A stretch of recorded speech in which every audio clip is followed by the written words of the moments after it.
Okay, I think this is my last video. Justin Rosenberg. I want to talk about finances. There's like some weird rules around finances. I don't know, and so hopefully I don't violate any of them. But if you want to be rich, like me, I'm rich. I'm rich. I say I'm rich. I'm rich with my family. I'm rich with this house. I used to used to own it. Anyway, um, get was it the minimum match of your 401k, and after that is no, I know it's first. First is emergency fund. Like you need to have emergency fund, and that's different for everyone. Whether there's 3 months, I think is the standard amount, but some people don't think that's enough, and some people think it's too much, and it just don't sweat it. Like I have $10,000, and which is like way too much money to store in an account, but I, even with inflation, oh my gosh, inflation, going the way it is, I need that there because I need to feel comfortable if things like this happens, because this is, I'm now in disability, I'm short-term disability, and anyway, so once you get that done, then you do your 401k match if you have one available. Yeah, because what's your problem? I'm trying to do a video. He's so cute. Okay, just make sure. Okay, Cusco's okay. So after your let's say you 401k match, if you have it, open up a Roth IRA with $1 if that's what you have.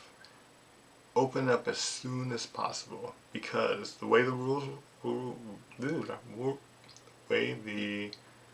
are written is you can withdraw what you put in 5 years after you open the account without penalty, and that's huge in investing. Is having 20,000 or 10,000 or even $1,000 that you can take out at any time for emergency that is like growing. That's what you want, and then you go back to your 401k and you can like save like something like $19,000 you can put into it. And if you do that, if you do those three things, I mean you're set. Like, I mean, if you have anything left over, cash account, or buy crypto, just Bitcoin, Ethereum, in my opinion, is a good buy right now. But who knows if it is? I mean, I say it's a good buy right now. I'm buying like $100 every week because I use Robinhood. But I only use Robinhood for the crypto and the IPOs, which they have not done well right now. They have not done well. But the thing about the stock prices, you buy an individual company and the stock price like goes down to, say you buy it for $10 and goes down to $1, and you sell just to kind of make the money back, and you take the deductible, you can deduct your losses and your taxes. So there's a place when you're filling it out, they'll put it there. I hope you're using like TaxAct or Free Tax USA, or if you don't make a lot of money, make sure you go to the federal government's website, and it'll cover. It'll tell you how you can do it for free. Don't do that TurboTax or that H&R Block, which is like a Kansas City company. I hate to say it, but I want you guys to do what I do. Don't buy a lot of stuff unless it's magic cards, I guess. But premonition. I have just real quick a tangent. I have a bunch of stuff in that closet that is worthless, like Star Wars cards, um, versus cards. If they're worth anything, you want to buy some, put something in the comments if you can. I always hate them.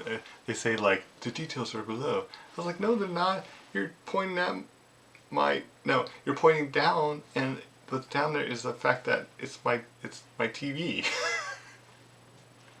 Or what if the uh, um, what if the dimensions change?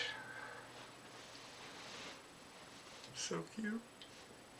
Okay, so finance. So stocks. I invest, and I'll show you guys if you want. 10% of my cash portfolio. Let me go back to 401k because that's what you guys do. 401k is three stocks with minimal, three ETFs or mutual funds, ETFs if you can, with the lowest expense ratio of all the things that are on the list. Go for the lows because what eats away your profit is, assuming that things grow, which they generally do, is the um, expense ratio. And I do one that has like, I think an S&P 500, and another one that does mid cap, and another one that does like foreign stocks. I think that's what I have. I'll have to check it. If you guys want to know, just put a comment down. And then in your Roth account, if you make under a certain amount, if you make more than that, then somebody could say it backdoor Roth, but it's way too complicated for me. I tried doing it, I just pay the taxes. Like, it's confusing. So don't take advice unless you have a CPA. Uh, is that right? I don't know, the person who does taxes or a financial advisor. Like, if you're rich, you should use a financial, what is it? Fiduciary or financial advisor. There's one is word in English that means they have to be certified and they have to do legally. They have to have your interests in mind, and I would only use that fiduciary person because they don't sell you like Schwab ETFs. They sell you like they tell you about Schwab ETFs and they say, I think you should invest in this, or they tell you about Vanguard ETFs, and they say, hey, look at this really expensive guy, don't buy it. Or this expensive guy, it's really expensive, you should know about it, but the reason I think it's good is blah, blah, blah, blah. And that's great. So in your Roth, you should have no more than in your 90% portfolio if you want to do the 10%. If you don't want to do the 10%, I do it because I watch the market every day. It's so fun. It's gambling. Market's gambling, but put that aside. It's everybody does it, so it doesn't matter. It's like a dollar is worth a dollar. No, it's worth nothing. It was what's paper worth? That's what it's worth. But anyway, but don't invest in gold. Don't invest in crypto unless you have a little bit extra money for some fun. And $100 a week is all I have for that. So back to the ETFs. You want to find. Careful. I have to be careful. You can think about doing foreign markets, emerging markets, foreign markets. I have a broad-based market, which is broad-based U.S. markets, and then I have foreign markets and emerging markets. And I wish I could like buy a China, or something like that, and they have that. But the thing is, with that beyond the current situation, is like I see a high expense ratio, and it's like I'm not talking about pennies or dollars, and I'm at the point where I'm at. Where I can say F you to my job, which is, I think, great for me. Anyway, so I would invest some local, and let me tell you some resources. some great resources. Investopedia, I've read that, and I've read the stupid backdoor Roth thing like 10 times, and I still don't understand it. But Investopedia is a good. I'm a big Reddit dude, so on Reddit, I'm a I don't know what they're called, subreddits.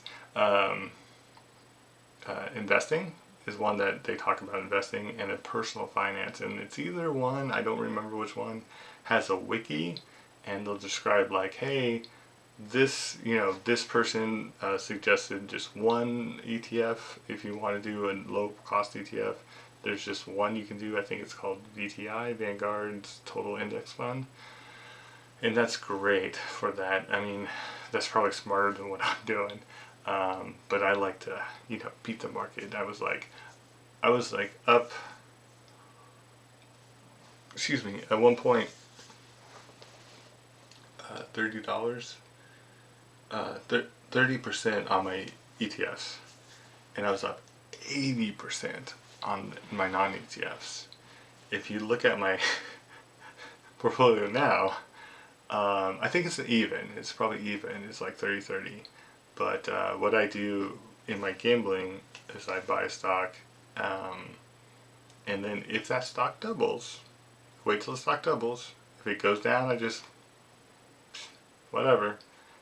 If it goes up, I don't do anything. I have hopefully a lot of time before I retire, and hopefully I can have a lot of time before I need the money. And the market is so unpredictable.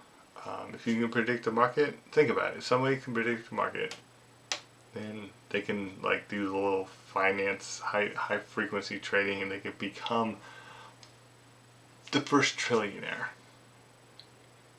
But no one's figured it out. Once someone does that high frequency trading, then someone does high frequency trading that combats that trading, and it's all just a game. So I'm suggesting that you get it, either you just get VTI, and that's a great ETF. I do Schwab, and that's just because I started there. That's all it is. Ameritrade turned into TD Ameritrade now, something like that. It's just wherever your money is. It's fine. Well, no, it's not if it's in some locations, but Schwab, Vanguard, and the Ameritrade. I think there's another. Oh, Robinhood and Public. I don't know anything about Public, but I watched Philip DeFranco. Shout out Billy D. And he supports Public because of Robinhood's like underhanded. It's weird. This is like my right side, but it shows up anyway. So when we think about finances, yeah, that's pretty much it. Oh, the most important thing about finances, investing, and increasing your wealth, and the secret is that it's much easier to save $1 than to make $1. So like, if I hated my brother, I could sell this for like $1 or 50 cents. I don't know how much it costs. I would never do that. But saving money by not buying this. Let's say I didn't buy this. Let's say this was, here we go. This is a great example. I bought this for $50, and he's a couple years ago, and he's saying it's only worth $55, which, again, I disagree. But that's what people do, is they disagree with each other, but they talk out everything. I don't understand this world we live in sometimes. You got Putin being you fill in the blank, and you got Biden, who's like very old, and you have Trump, who's like an idiot. It's like we need, I agree with Andrew Yang that we need a third party, but he should consider that we need to reform our elections. I live in Kansas, and the recent Supreme Court ruling of leaving the map just makes me depressed. Just depressed. It's not. I'm like, I talked to my friend. Oh, that's politics. Let's stick to money. Buy this $50. I make this is $100 worth $100 right now, and then you gotta do fees and stuff. So I think probably like 75 I can make if I wanted to, and I'm not going to. I'm gonna save it. But if you can't afford it, you save money, $50, just by not buying it. And think about your expenses, like monthly expenses, and what you're spending money on. If you're spending money on that coffee, I go to Brouhaha every there's multiple locations, so you won't know mine, unless you go to LinkedIn and go to Operation Code Kansas City, see if there's a meetup. Anyway, saving money. If you're going to a coffee place, because Starbucks, this is a great example, and you're buying a coffee before work, doesn't cost a lot of money. And so, why did you care, Justin? And I would say, take that $3 times 5 times 52, and let me look that up. So 5. So it's inflation is $4 for whatever you're buying, times 5 for 5 days, 5 work days, times 52 is over $1,000. And think about what you get out of that $1,000.